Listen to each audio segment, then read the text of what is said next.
increasing coordination in a lawful way between the county jails and ICE to avoid public safety threats being released back in the community. While we had our differences, one thing was clear: we all committed to public safety for all who live in the Twin Cities.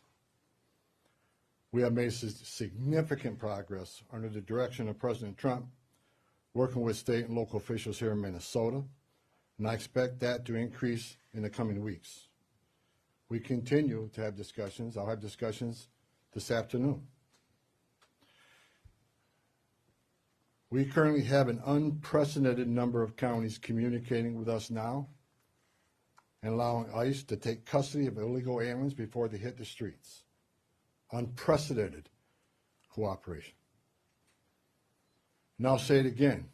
This is efficient, requires only 1 or 2 officers to assume custody of a criminal alien target rather than 8 or 10 officers going into the community and arresting that public safety threat. This frees up more officers to arrest or remove criminal aliens. More officers taking custody of criminal aliens directly from the jails means less officers on the street doing criminal operations. This is smart law enforcement, not less law enforcement.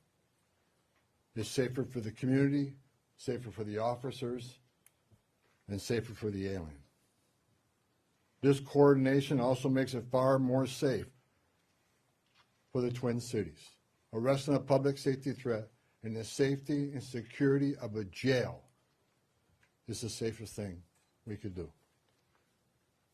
Further, less public safety risks are being released back into the communities, reduces recidivism, so local law enforcement can direct their limited resources to other public safety matters in their community. This is another priority of President Trump. The state prisons already cooperate with ICE on this coordinated transfer of custody, and we thank them for that partnership, and we plan to do more with them. I also want to reiterate and emphasize we are not requiring jails to hold people past their normal release time for immigration purposes. We're not asking anyone to be an immigration officer. We are not asking any state or local official to do immigration enforcement activity. They are not. By merely notifying us before they release them, they don't hold them 1 minute past they normally would. Given this increase in unprecedented collaboration, and as a result of the need for less law enforcement officers to do this work in a safer environment, I have announced effective immediately we will draw down 700 people effective today. 700 law enforcement personnel. We have also fully integrated CBP personnel into the ICE ERO team structure under one unified chain of command. Not 2 chains of command, there'd be 1 chain of command here. Any large enforcement operation I've ever been involved with, there's 1 chain of command, and that's where we're moving forward. During my press conference last week, I announced that moving forward, ICE will be conducting targeted immigration enforcement operations, like ICE has traditionally done for decades, based on reasonable suspicion to question and detain. ICE will conduct these operations and transnational criminal organization investigations with a focus on national security and public safety. I want to be clear. Just because you prioritize public safety threats don't mean we forget about everybody else. We will continue to enforce the immigration laws in this country. To help execute this, we have developed and implemented a multi-agency surge task force with an operational framework that clarifies lines of effort, integrated enforcement, investigative and special response efforts. A unified joint operations center has been established to manage all operations and ensure efforts align with priorities of the mission. This reorganization also enables ICE to leverage joint intelligence capabilities to effectively target threats, as well as to reduce the overall personnel footprint and enhance public safety and confidence in the agency's capabilities and presence here. I've also ensured that officials from legal internal affairs offices remain on the ground as long as this operation continues. During our efforts to identify and implement improvements of how operations are planned, conducted, and managed, we identified a gap in regard to the use of body-worn cameras. This was actually raised by the workforce when I started walking around talking to people here. Some officers and agents had them, some didn't. That inconsistency was unacceptable, so we moved immediately to prioritize full body cam deployment in the city. I discussed this with Secretary Noem a couple of days ago, and she made the decision to deploy them. The plan is to deploy them nationwide, but it's a priority for the city right now. There's actually $20 million in the spending bill to further fund the deployment of body cameras. The President is supportive of this decision because we have nothing to hide. We want to be fully transparent in what we do. The American people seek and deserve professional and trustworthy law enforcement, and I and the President expect that any misconduct will not be tolerated and will be swiftly addressed. The integration, structuring, and resources we have implemented would help ensure accountability and that targeted enforcement operations have a focus on national security threats and public safety threats, and they are conducted effectively, safely, and appropriately. Again, this is smarter enforcement, not less enforcement. For those who are not a national security threat or public safety risk, you are not exempt from immigration enforcement actions. If you're in the country illegally, you are not off the table.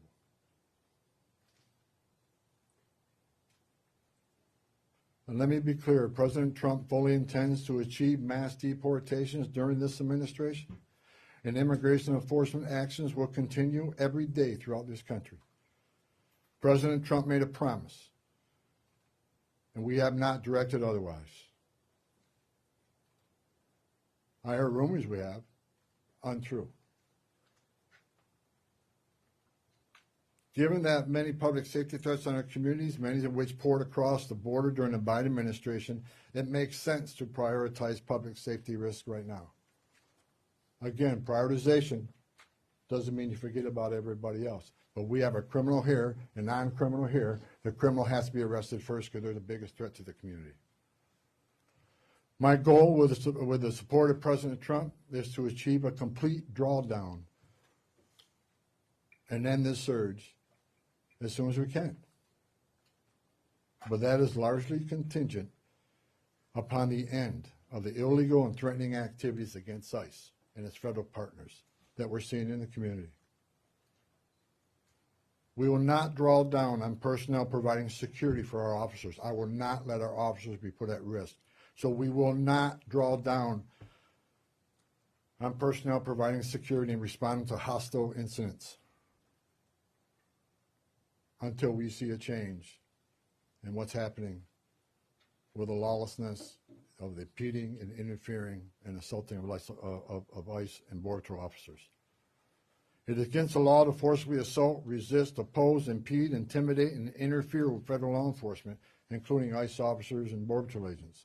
Doxing law enforcement to threaten them and their families because they're executing their sworn duties to enforce immigration law that Congress passed is unacceptable. And it's shameful and incomprehensible to me that this unlawful and threatening behavior is being tolerated by anyone. As far as what I saw yesterday with the roadblocks being set up, you're not going to stop ICE. You're not going to stop Border Patrol. The only thing you're doing is irritating your community and want to go get groceries or pick the children up or whatever. I talked to the chief of police, and he committed to taking swift action on those illegal roadblocks. They're illegal. We shouldn't tolerate them. Again, a complete drawdown is going to depend on the cooperation, continued cooperation of local and state law enforcement and the decrease of the violence, the rhetoric, and the attacks against ICE and Border Patrol. The federal law enforcement personnel, ICE and CBP, and other partner agencies are patriots. And they've carried out their duties patriotically, with integrity, with professionalism and compassion. I've said this many times, these men and women don't hang their heart on the hook when they come to work. President Trump and I strongly stand with them in the critical work they do to prevent harmful or otherwise dangerous people from entering or remaining in this country. As part of the surge operation here, numerous criminal aliens have already been arrested. We've arrested 14 people who had homicide convictions, 139 people with sex-related offenses, 28 gang members. Correct me, 139 assault convictions, 87 sex offenses, 28 gang members have been arrested, just to name a few. We're taking a lot of bad people off the street. Everybody should be grateful to that. Who in their right mind would want these dangerous criminals walking around their communities? Everyone has a constitutional right to peacefully protest. President Trump and I, we completely support that. At the same time, professional law enforcement officers should and need to be able to perform their sworn duties without being harassed, impeded, or assaulted. I want anyone to report instances of alleged misconduct or wrongdoing. There's a way to report that. The Trump administration is taking violations of 18 U.S.C. 111, which is assaulting, impeding, interfering. We're taking that seriously. If you violate the law, you will be federally prosecuted. In the past month, 158 people have been arrested for violation of 111. 85 cases have been already accepted for prosecutions. The rest remain pending. We've had 9 indictments of those who raided the church, and additional cases are being worked. Additionally, I've been saying this for almost a year now. Hateful, extreme rhetoric against ICE personnel is completely unacceptable. Please stop. I said back in March of this year, if the hateful rhetoric didn't stop, I was afraid there would be bloodshed. And there has been. President Trump and I, Secretary Noem, none of us want to see any bloodshed. It is no doubt encouraging and inciting certain people to violate the law, wanting to harm and actually harm law enforcement, their families, is unacceptable. I want to say I appreciate the discussions had with the governor, Mayor Fry, and the Attorney General. We've had frank, honest discussions. We don't agree on everything, but we do agree on the need for public safety, and we do agree that ICE has a role to enforce the immigration laws of this country. I would implore the governor and the AG and the mayor and other political officials to urge in the most strong and urgent way to ask for calm in the community and to end the resistance, the impediment, the interference, again, protest.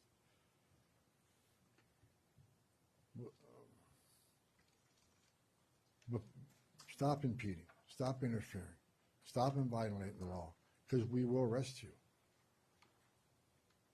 In closing, President Trump and I would like to thank the men and women of ICE, Border Patrol, and other federal agencies on the ground here for your dedication to the oath you swore to enforce the federal laws and promote public safety through the work you do. It hasn't been easy. I know the sacrifices you made. I know the sacrifices your families make. I know your families worry about you every day. I know you've been away from birthdays and anniversaries and holidays. I appreciate every one of you. I wore that green uniform. I love the United States Border Patrol. I was an ICE agent. I know the job you have.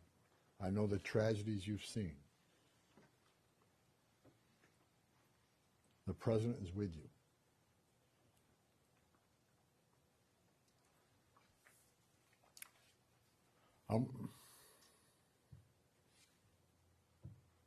Again, I want to thank Governor Walz, Attorney General, and Mayor for the candid, insightful, productive discussions we had. Again, I'm not saying we agree on everything, but I think we all already accomplished great things in Minnesota. I am optimistic we will achieve even more in the coming days to make this city safer. I would also like to thank the numerous local law enforcement officials I was able to meet with the last 9 days since I arrived here. I appreciate hearing from local law enforcement, their perspective on what's happening. I appreciate the desire to enhance communications between their agencies and our agencies, and that communication has been vastly improved. I truly appreciate your commitment to respond to federal law enforcement in a time of need. Every chief I talked to, every one of them, promised to respond to any public safety issue when our officers are out doing their sworn duty and people start crossing the line and they start impediment, interference. Every police chief has committed to doing their job and enforce public safety. We talked to a lot of sheriffs throughout the nation. We have unprecedented cooperation. I've yet to talk to a sheriff that said no. There's still more sheriffs we are in discussions with and talking to, but I have not heard no. I think they want to do the right things for the communities too. Lastly, I'd like to thank President Trump for his steadfast leadership and commitment to law enforcement, public safety, and prosperity. I've said this many times. I've worked for 6 presidents and 10 administrations. When it comes to public safety, border security, immigration enforcement, no one's done it better than President Trump.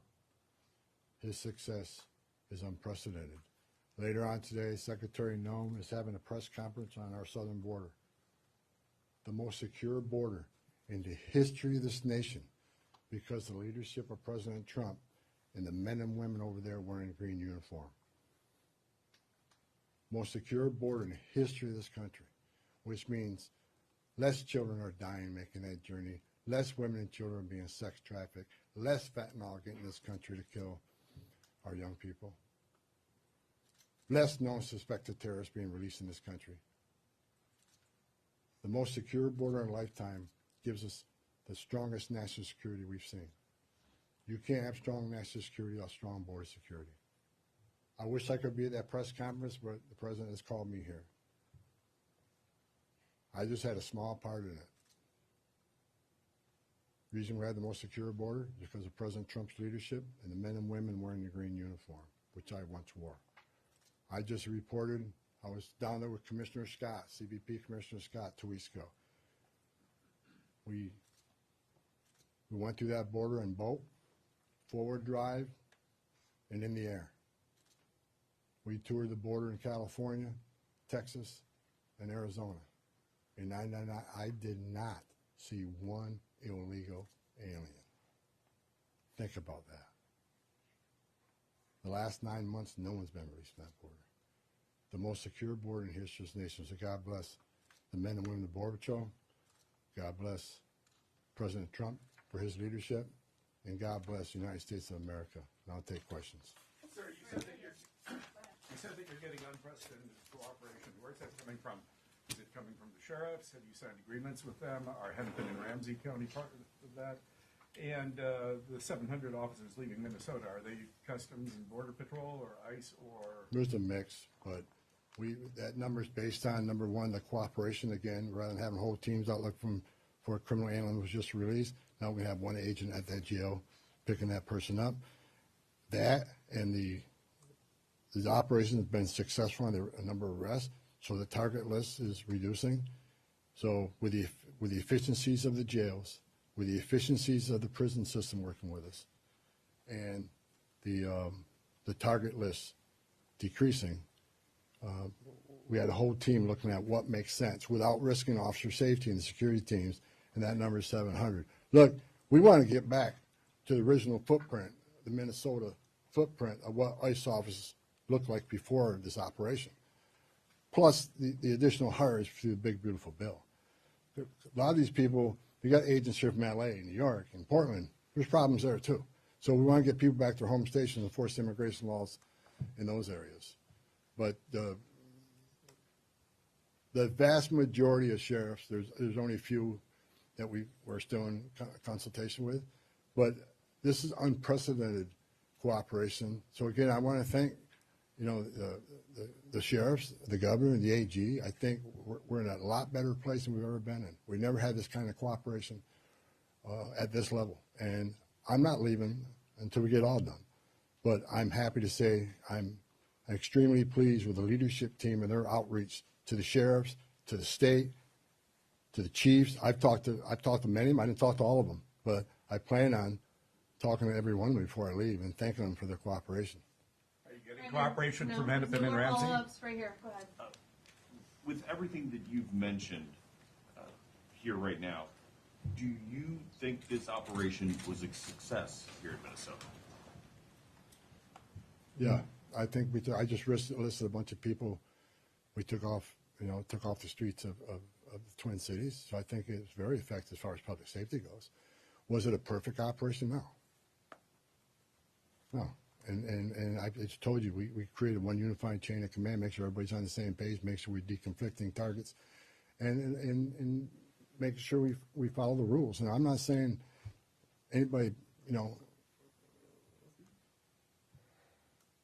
don't think anybody purposely didn't do something they should have done. I'm saying that I brought a different set of eyes on this. I've done this for a long time. We made this operation more streamlined, and we established a unified chain of command, so everybody knows what everybody's doing. And not that it wasn't current before, but we approved upon that. So in target enforcement operation, we go out there. There needs to be a plan, and I want to make sure everybody has a plan. But I'm not going to sit here and point a finger at anybody that they failed. It was a great operation. We took a lot of public safety threats off the street. Right here. Can I ask a quick numerical, just clarification, and then get to my main question, please? So 700 leaving effective immediately. How many will that leave here once that group is out? Right around 2,000. And what is the pre-operation footprint? Well, 150, 150. 150 is normal. Well, we got to remember now we got special agents on detail here doing the fraud investigation. They're not going anywhere. They're going to finish their job. I'm talking about immigration enforcement efforts. Understood. So then my main question is just, we've talked to people who say they're protesting not the arrests of people with criminal backgrounds, but things like broad ICE patrols, random citizenship checks of people of color, and the detainment but no charges of U.S. citizens. So have you committed or will you commit to officers on the ground here ceasing those actions? What I have made clear, we're doing targeted enforcement operation. When we leave this building, we know who we're looking for, where we're most likely to find them, what their immigration record is, what their criminal record is. But as we continue to be forced in the communities, when we go to arrest that criminal target, if we find an illegal alien there, they're coming. We're not going to turn a blind eye to illegal immigration. That's why this partnership and this coordination is so important. We'd much rather work in the safety and security of jail. Look, I go to bed every night wondering if every one of our officers go home safely. I also am concerned that every person we're looking for is taken into custody safely. The best way to do that is to have a target enforcement operation, a well-planned operation. That's the way we've done it for decades. So should we expect to see no more of that? Pardon me? Should we expect to see no more of those citizenship checks? I have directed target enforcement operations, and we'll hold our officers to the highest standards. These are professionals. Again, I wish every one of you could put that gun on your hip, put that Kevlar vest on, go out there and put up what they put up with. Considering the hate, the rhetoric, the attacks, I think they performed remarkably, and I'm proud of them. We came here, President Trump sent me here. I didn't ask to come here. President Trump sent me here to help de-escalate what was going on. We're not surrendering our mission. We're not walking away from our mission. We're just making this more effective and more smart. This is smart law enforcement. Smart law enforcement makes it safer. Great. Realistically, how much work is there left to do here? And with this unprecedented cooperation, how long could this take, best case scenario in your eyes, to get the job done? Okay, I said it, we want to get out, we want to get back to the normal operational footprint here. But that depends on the people out there putting up illegal roadblocks. That depends on people that want to intimidate and interfere and put hands on ICE officers. Tone down the rhetoric. Stop violating the law and impeding and interfering with us, and they'll draw down quicker. I still got more discussions to have with some local law enforcement officers looking for their cooperation. The more cooperation we get, the less rhetoric and hate we see, and the less attacks means we can draw down even more quicker. So, you know, a lot of this has to do with assistance from the community. We want to get these men and women home. They got a job to do at home. And I think we come a long ways. I'm actually, yesterday afternoon I was sitting down with my chief of staff, I'm actually amazed at the cooperation and agreements we already talked about and the willingness to work with us. We're doing better than I ever thought we would. Seriously. And I'm excited about getting back to the business of enforcing immigration law without without arresting people for 111 for interference and impeding. We just want to do what we've done for 30 years, 40. I've done it for 40 years. We want to get back to doing the job, and that's what we plan on doing. And we're not. I want to keep this because I keep hearing it and hearing it and hearing it. We're not surrendering the president's mission on a mass deportation operation. If you're in the country illegally, if we find you, we'll deport you. But this is about target enforcement operation, and that's what we're going to be doing. Last question, go ahead. You've been talking about these filter blockades. People, just regular people, protesters are checking IDs, they're running people's plates, and they're not letting people who they think are ICE agents through. But we've seen Minneapolis Police Department roll by and ask these protesters, are they doing okay, and they let these things stay up for extended periods of time. What do you make of NPD's lack of action on this matter? When I was away to wear the roadblocks yesterday, I called the chief of police, and he went and disbanded them after I got off the phone with him. He has promised to take enforcement action. It's illegal. You can't do that. And again, a message to those folks, what are you doing? You really think you're going to stop an ICE and CBP from doing the job? It's a joke. Only people you're hurting is your own community who wants to go and get groceries, pick up the dry cleaning, or go to work, whatever. You're just hindering them. Stop. Stop. No more Just have a questions. quick clarification on the body No more cameras. questions, guys. Just a Thank clarification. you. Mr. Homan, could you just talk about the targeted list? How big is that list? report those only as misdemeanors?